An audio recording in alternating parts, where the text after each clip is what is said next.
standard nondescript side control position, nothing out of the ordinary, pretty typical grips, right? Is I'm here, right?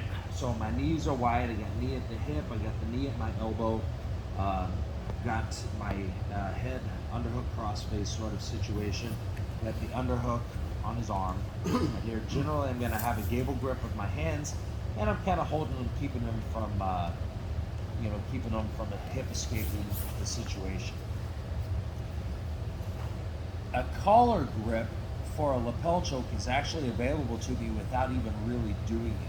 All I have to do is take my thumb to the middle of his neck, right? I don't want what seems to me to be a deep grip, right, coming out here. When I reverse my forearm, this is actually going to be a shallow grip. I want to get to a shallow grip like this, and then reverse my forearm. So I'm taking my arm around his head, which then gets me into a nice paper cutter choke position. So I've got a thumb in grip. I started right behind his spine. Okay, so basically aligning, worker sits up. So I'm basically aligning my thumb right at the spine. Okay, I want to be out here, I want to be back here, I want to be right about there. Aligning the thumb at the spine, and then I rotate my arm around his head.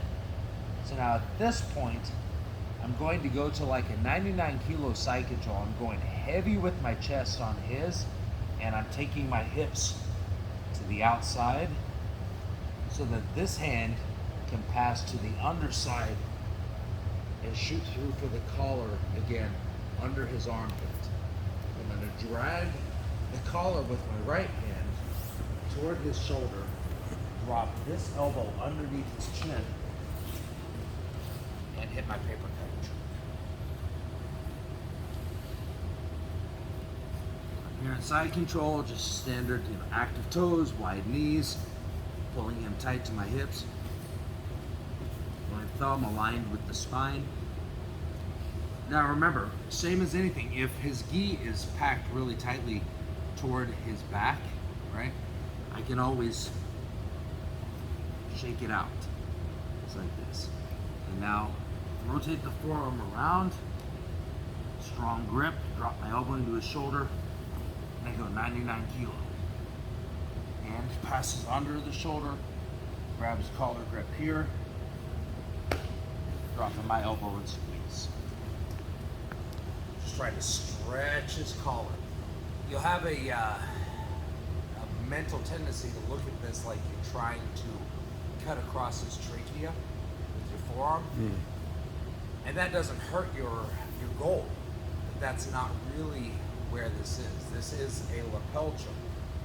Okay? That's why we're pulling this tight across the carotid artery.